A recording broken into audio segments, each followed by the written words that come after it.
Hello and welcome back. I'm Barbara O'Neill. Today we're focusing on empowering your bones, a crucial aspect of your overall health and mobility. Your bones form the foundation of your body's structure and strength as they support everything from posture to movement. Understanding how to care for your bones is essential, especially as we age. By incorporating specific nutrients and lifestyle habits, you can strengthen your bones and reduce the risk of conditions like osteoporosis. So stay tuned as we explore practical strategies to support bone health, backed by research to help you live a vibrant and active life. So why am I drawing a sun when we're talking about bones? Well, the ultraviolet rays from the sun hit the skin. And when they hit the skin, they convert a form of cholesterol to vitamin D. What's converted to vitamin D? Cholesterol. It's a very important lipid in the human body, is cholesterol.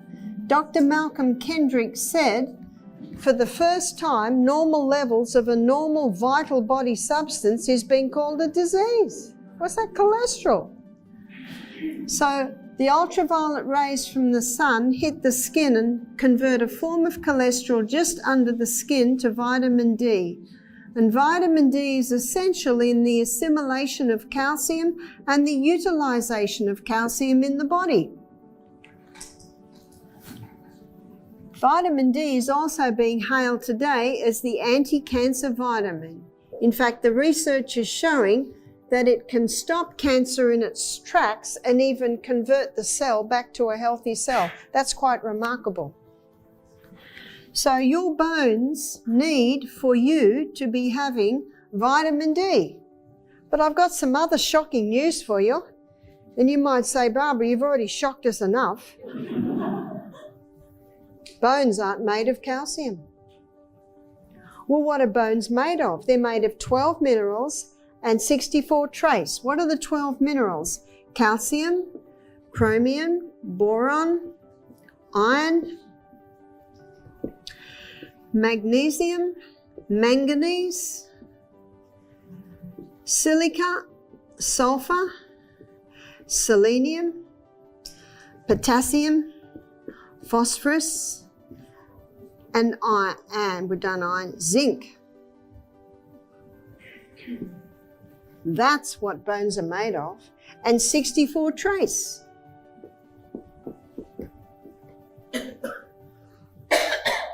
So what do bones need, students? Definitely not calcium supplements. That's another deception. And in the book, The Calcium Lie by Dr. Robert Thompson, he talks about the calcium lie, talks about the fat lie, talks about the cholesterol lie. Whew. And when we read the Bible and realize that that great dragon, that old deceiver, the devil and Satan, which has deceived the whole world. So, it's not rocket science really, is it? What do our bones need? That. So if you've got calcium supplements, the best thing you can do with them is put them in the bin. Do you call it a bin? In America, they call it a trash can. I just want to be really clear here. Trash. Rubbish. Rubbish, yeah. In fact, in the book, The Calcium Lie, Dr. Robert Thompson, he actually says that calcium supplements can deplete even more calcium out of your bones. The pharmaceutical companies, they make all these drugs, then they've got another section. Guess what's in another section? Vitamins and minerals. And there's not a big stockpile of vegetables out in the backyard that they're making them from. They're in a form that your body can't access. Bioavailability is crucial because your body needs minerals in forms it can absorb and use effectively. Many supplements are made with synthetic ingredients or isolated compounds, which are less recognizable to the body compared to nutrients from whole foods. For example, calcium carbonate, a common supplement form, is harder to absorb than calcium from leafy greens or dairy. Whole foods provide a balanced mix of nutrients that work together. For instance, vitamin K2 from fermented foods and animal products helps vitamin D direct calcium to your bones instead of your arteries. This highlights the value of a nutrient-rich diet over relying solely on supplements.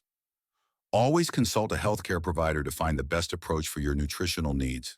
Calcium hardens cement. It does not harden bones. But what it can do is harden your tissues.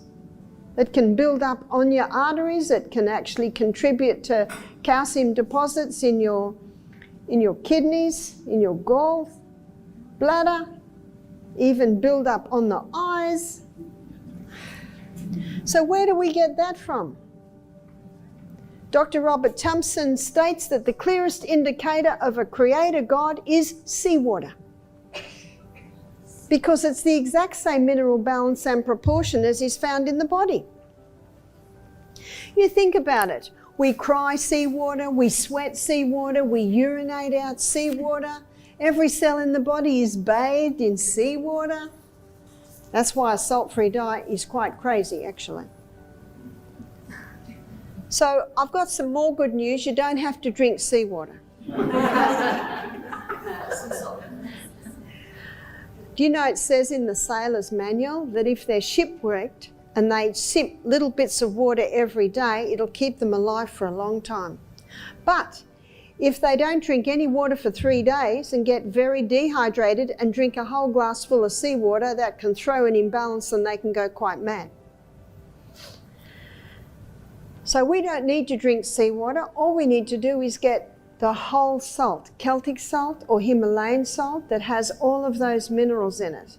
Dr. Robert Thompson states that if you take a little crystal of salt in your mouth, give it a little chomp, drink your glass of water, you do that with every glass of water. That's 8 times a day. And what's a baked potato without salt? I'm asking you. Huh? And what's avocado and tomato on rye bread or spelt bread without salt? Our palate tells us we need salt.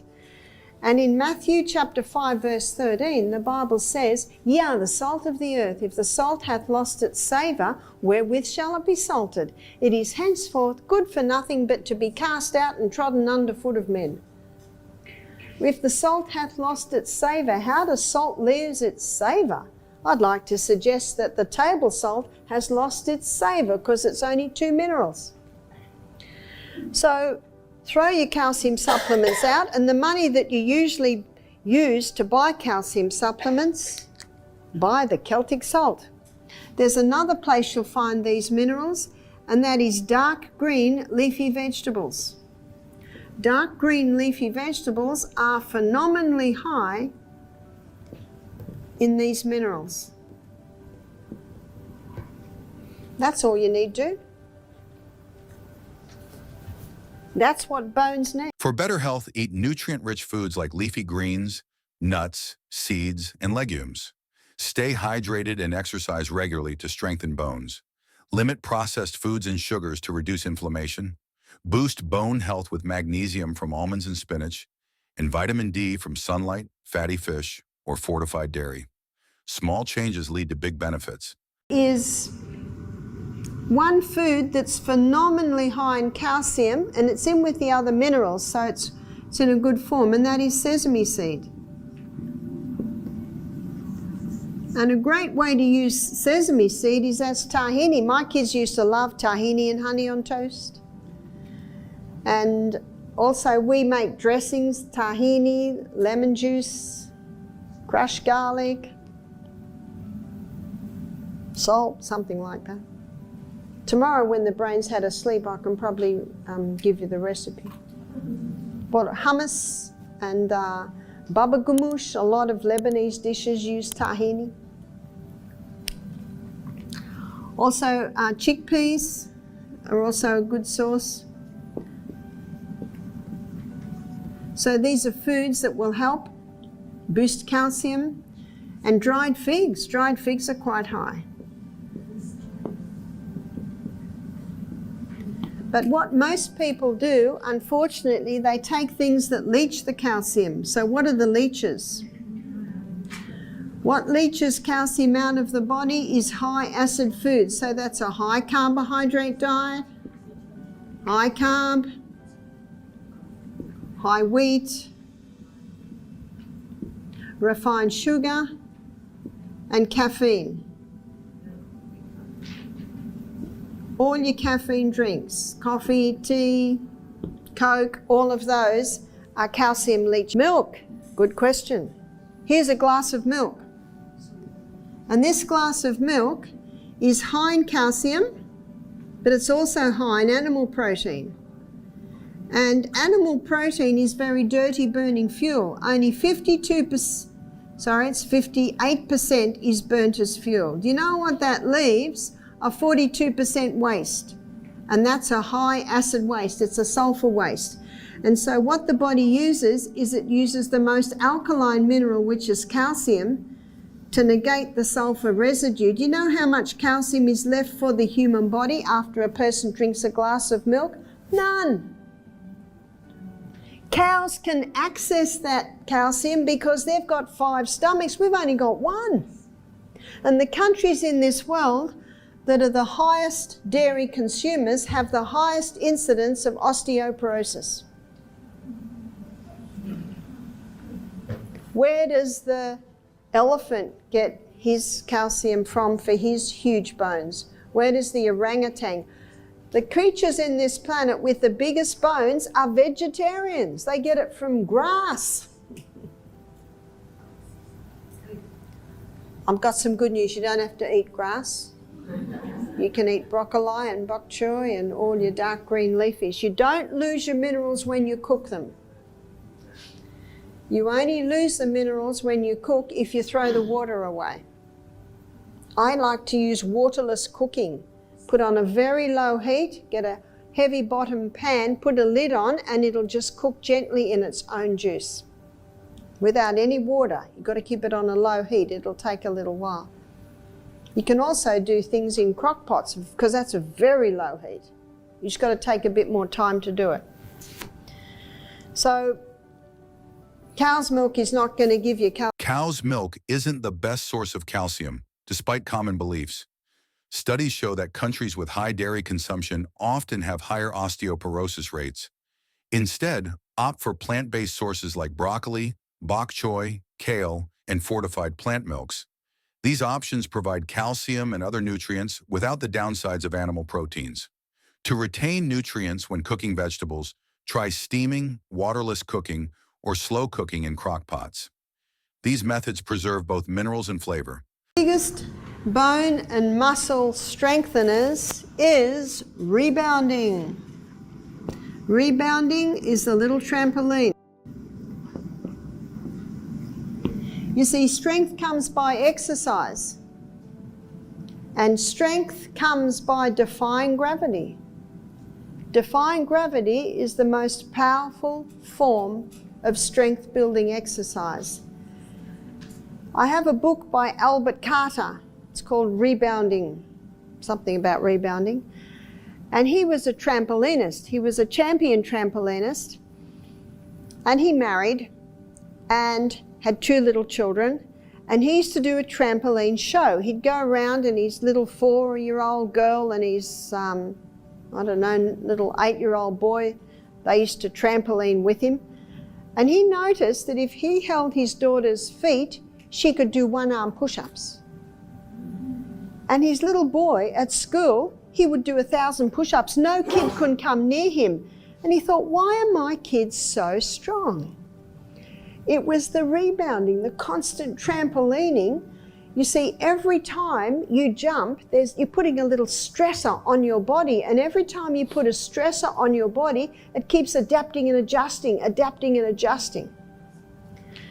So he was intrigued as to why it was so powerful, and he came to NASA. And NASA, I think I mentioned the other day, NASA found that when their athletes came back from outer space, they'd lost so much muscle and bone strength because there's no gravity.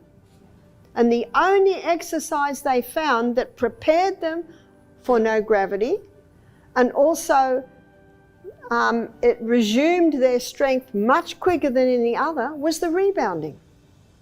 They also found that rebounding increased their G-force, which has increased their body's ability to withstand going into outer space. But Albert Carter, he wanted to know more. And this is what he found, that rebounding pulls together 3 laws or 3 teachers. One is defying gravity. So you look at children. As soon as they are able, I was watching my little 6 weeks old grandson, and he's constantly pulling his head up. And then you put him on the floor, what are they doing? Pushing up, and then they push up to the point where they can crawl. And then what do they want to do next? They want to walk. And then when they're in their cot, what are they doing? Jumping. And if you've got a rebounder in your house and children visit, where do you think they're going to go straight away? The rebounder. I had a trampoline outside, and whenever I had kids in my home, they'd come up, can we please go on the trampoline? Why do I say I had one? Well, we had a big storm one day, and when I came back from being away, it was down on the road, all crumpled up, the storm, and blown my trampoline away. But I got a little rebounder in the house, and the children like that. So defying gravity, that's the only way to strengthen the body and the bones, is to defy gravity. The other law that comes together with rebounding is acceleration. And the third law or teacher is deceleration. I don't know whether I should put 2 C's in there or 1. 1, I just heard. Okay, sorry. I know there are a few teachers here, I've got to get it right. When you are jumping on the trampoline, the rebounder, when you're going up in the air, you're accelerating. And just as you get to the peak, deceleration. And then when you're going down, acceleration. And then when you hit the mat, deceleration. So the 3 laws come together. And he also has a quote in his book from is it Einstein? Einstein, one of the great masters, who says the body doesn't know the difference between defying gravity, acceleration and deceleration. It sees it all as the same. So there's these constant little shocks that are strengthening the body. This is the only exercise that affects every single cell in the body. It strengthens every muscle. It strengthens the bones in the body. Nothing else. I'm talking about rebounding. I have to talk about something else, and it's your body's vacuum cleaner. Did you know that your body's vacuum cleaner is your lymphatic system? And your lymphatic system has a network of capillaries all the way through it that are like little canals. And these little canals have gates.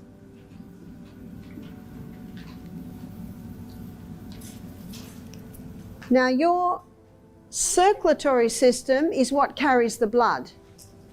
And it has a pump, and that's your heart. And it pumps the blood through the arterial system way down to the extremities. Well, how does it get back? Do you ever wonder that? You've got a second pump, and forgive the illustration, but here's your second pump, your calf. Your calf muscles are your second heart. It's your calf muscles that pump the blood back up to the rest of your body. Now, there is a problem that some women and some men get called varicose veins. Do you know the best cure for varicose veins is rebounding? Because when you're rebounding, that majorly stimulates your second heart, which is your calf muscle. And what happens with varicose veins is the blood's tending to sit and pool in the venous system. You see, your arteries come away from the heart, the venous system is coming back to the heart. Even just the health bounce, just even going like that is strengthening or moving your second heart, your calf muscles. Around your capillary system, your blood network, there are muscles. And as the heart pumps, it causes muscular contractions all through your arterial. Do you like that one? Arterial. Must be getting late. arterial system.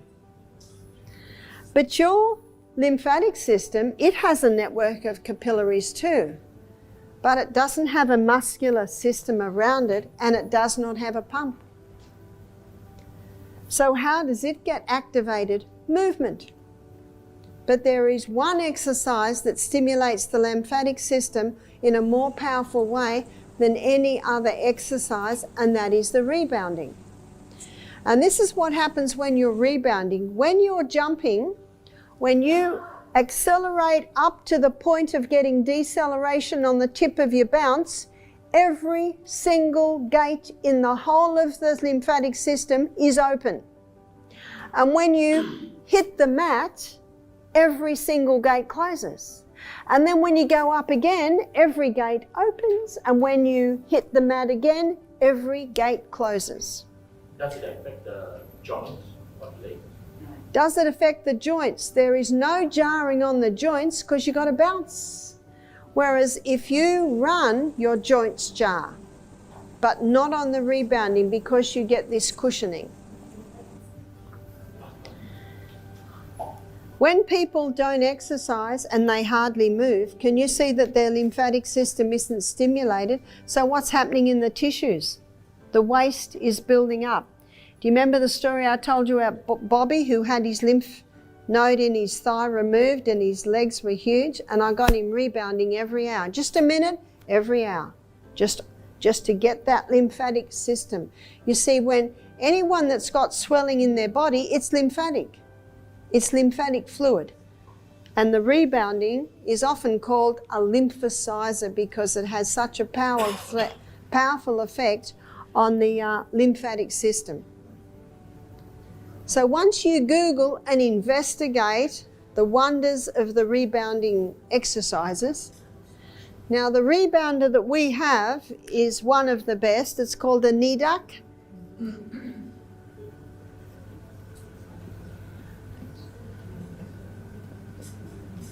It's important to get a good quality one so you get a good bounce, because cheaper ones are very hard, but the